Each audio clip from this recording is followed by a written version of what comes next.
We, as Americans, have the capacity now, as we've had in the past, to do whatever needs to be done to preserve this last and greatest bastion of freedom. In this present crisis, government is not the solution to our problem. Government is the problem. Nunca de vista lo que quiere decir, a quién se lo quiere decir y cómo lo quiere decir. Entonces, desde ahí viene también por ahí esa obsesión de darle mucha bola a los... Y esto que decía Danilo hace un rato también, como tampoco desconociendo cuál es el sistema de códigos vigente, por más que uno pueda no estar en acuerdo en muchos de esos formatos y esas lógicas de producción, sí tenemos que tenerlas en cuenta y tenemos que saber que eso es lo vigente, que eso es lo que ya tiene un ida y vuelta y un feedback con la gente. Entonces de alguna manera uno tiene que aprender a dialogar con esas estéticas y esas lógicas de producción y esas estándares de calidad que son los que hoy en el mercado te impone. Uno puede renegar de ellos, pero no los puedes desconocer. Entonces hay que, de alguna manera, establecer ese diálogo sin uno perderse en eso, pero sin tampoco renegar completamente de eso, porque también terminás no hablándole a nadie, digamos. Bueno, en realidad estamos en el ojo de la tormenta. Yo siento que la realidad no es tan diferente a otros lugares, como que en definitiva la lucha es un poco local, o sea, cada lucha es local y a su vez global. Como que también el hecho de viajar por todos lados también nos fue permitiendo darnos cuenta de eso, digamos, que es una intuición que teníamos, ya sea desde las agresiones, el avance de las corporaciones y demás, o las resistencias, la forma que la gente se organiza, la forma que nos encontramos, nos relacionamos. La sensación un poco es esa, digamos, como que está complicado, pero bueno, en definitiva también la resistencia también se está montando a los ritmos que lleva, digamos. Y bueno, y hay que tener esperanza en ese sentido, de que todos lados está pasando un poco lo mismo y tenemos que ver la forma de cómo desde las bases nos articulamos, nos encontramos como para poder generar este discurso contrahegemónico, digamos, y cómo nos empoderamos, digamos, para poder también construir una alternativa, porque en definitiva también es eso. Muchas veces nos encontramos resistiendo las agresiones. Tenemos que ver la forma de poder dar vuelta a la tortilla y empezar a dejar de resistir tanto y empezar a contraatacar o a contraproponer, digamos, un nuevo horizonte, digamos, que es lo que nos interesa.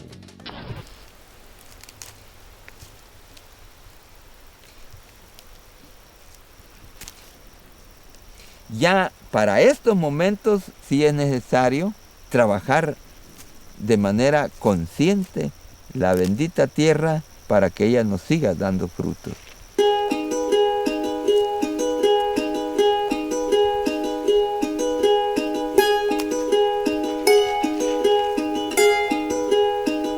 Sí creo que vamos madurando bastante porque de una u otra manera tenemos que defender los principios que nos propusimos en aquellos momentos, ¿verdad? De mantener la organización, de tener fuerza para poder ser escuchados.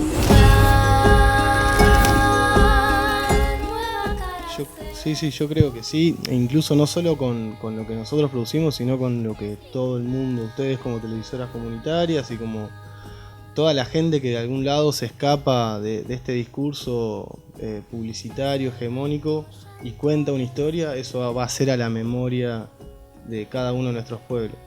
Pero lo que sí me interesa rescatar con respecto a esto, que sí me parece que está un poco atravesado también en el documental y que me parece importante, es que en algún momento, digamos, antes del triunfo del neoliberalismo en todos nuestros pueblos, había un vínculo muy fuerte entre todos estos pueblos de Latinoamérica.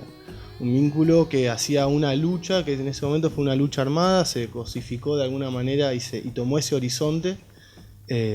Y bueno, y yo creo que después del neoliberalismo, el gran triunfo, digamos, fue desarticular todo ese entramado en nuestros pueblos. A través de la comunicación, a través de las cooperativas, de las redes, de como sea, pero realmente porque es la mejor manera en que podemos estar preparados frente a una agresión externa que, digamos, yo creo que no es completamente inverosímil que vaya a suceder en los próximos años. Entonces, rescatar ese entramado y fortalecer ese tejido me parece que es como fundamental, y de esta manera, desde el lugar que nosotros ocupamos, nuestro oficio que es la comunicación, me parece que aportamos un poco a ese tejido. Bueno, No, la verdad que en términos personales yo no conocía mucho Neuquén. O sea, más allá de esto que vos decís, estos elementos así como que pasaron a la historia y a la memoria más generalizada y más popular, por ahí no había como investigado muy en profundidad. Y nada, un poco de eso, qué sé yo, tiene como esa cosa que en un punto es particular, pero en otro punto es medio universal, que es como ese gran universo de contradicciones, de ser uno de los lugares donde, o sea, que tiene como un hostigamiento permanente por parte de algunos sectores y de algunos intereses, pero por otro lado donde tenés esto, como algunos ejemplos de lucha que incluso marcan hitos históricos. En un punto hasta me recuerda un poco a Guatemala en ese sentido, ¿no? Como lo mismo, como uno lo ve y dice, pero esto es un lugar tan castigado, y sin embargo en ese lugar castigado, cuando uno empieza a meterse un poquito, ves que ese lugar que tiene como una imagen de tan castigado, también es el lugar en donde las resistencias a veces son más fuertes, donde las resistencias son más aguerridas y donde se cocinan puntos de resistencia que marcan hitos históricos, a nivel regional. Porque es esto que vos decís, ya Fuente Alba, Cutralcó, los piqueteros, Sanón, son cosas que nacieron acá y hoy trascendieron, por lo menos a nivel país, son ejemplos en el país, son referencias históricas en el país. Entonces eso como que me parece que es algo súper valioso y que está buenísimo, que incluso se conviertan en banderas regionales y en banderas nacionales. ¿Qué sé yo? Flujo y reflujo de la lucha más revolucionaria. Tenemos además la importante experiencia del triunfo de la Unidad Popular en Chile, la elección del compañero presidente Salvador Allende en el año 1970. A la lealtad del pueblo responderé con la lealtad de un militante socialista, y como presidente de Chile cumpliré implacablemente el programa de la Unidad Popular. Como todos sabemos, el presidente Allende fue derrocado por un golpe de Estado fascista en el año 73. Que el señor presidente de la República debe proceder a la inmediata entrega de su alto cargo a las Fuerzas Armadas y Carabineros de Chile. Y después hay un segundo importante momento de flujo, en el año 79, cuando se produce el triunfo de la insurrección del movimiento de la Nueva Joya en Granada en abril del año 79. They are opposed to any small independent countries. Y después el triunfo de la Revolución Popular Sandinista en julio del propio año 79. 20 años antes había triunfado la Revolución Cubana. De manera que el aporte que hace la Revolución Cubana es que aquella fusión entre antiimperialismo y marxismo que se había establecido en Mella, en Mariátegui, en Carabobo y que se había roto, vuelve a expresarse. En este caso, los símbolos serían Fidel Castro y Che Guevara, y abren el horizonte. Pero no solamente la Revolución Cubana, también no fue la Revolución Mexicana de 1910, porque Sandino se formó en México. Y también incidió sobre nosotros la Revolución Guatemalteca del 44 al 54. Y resulta que cuando triunfa la Revolución Popular Sandinista, había una suerte de convergencia de todos estos procesos, pero con el pivote del socialismo. Fue la etapa, los primeros 10 años, que son los que se mantuvo el frente en el poder. Era emocionante poder construir cosas de la nada, porque nos dejaron el país destruido. En Nicaragua, bueno, lo mismo, qué sé yo, no sé, es súper complicado Nicaragua, es un país también. Igual estuvimos muy poquito tiempo como para poder sacar una conclusión seria.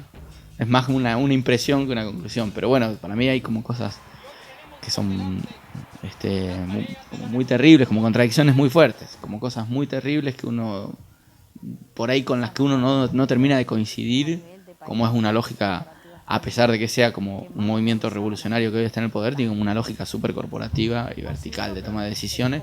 Es el único país de Centroamérica donde las maras no pudieron instalarse, las maras que son estos movimientos narco súper fuertes. Con lo cual tiene como algunos logros que son admirables y que son para observar. Pero bueno, nada, como todos los procesos son procesos justamente y son un camino, digamos. Hay cosas que están buenas y hay cosas que hay que seguir caminando. Sí, la verdad que interesante, lo coincido con lo que dice Gonza. Lo que tengo para rescatar es también el actor joven, digamos, como ahí protagónico. Ya desde planos institucionales, digamos, desde ley, digamos que la mitad de personas tienen que ser mujeres de los cargos públicos. Y esa claridad en ese punto me parece que está bueno. O sea, las contradicciones hoy día, digamos, como está estratificado el poder, existen. Pero el horizonte, de alguna forma, al tener en cuenta la juventud, me parece que es un logro que también va a tener bastante en cuenta en todos los movimientos. Es verdad que uno siempre como que toma la crítica hace una crítica desde un estado ideal de las cosas y por ahí de una cuestión utópica de lo que desde afuera, cómo vio el proceso y demás. Sí me parece que en lo que es la región Centroamérica hoy es como un caso como hiper fuerte y de alternativo y de una consolidación de una idea de lucha que se dio en su momento y que hoy está completamente instalada. Es realmente una alteridad en la región y eso es importante.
A mí me encantó Nicaragua.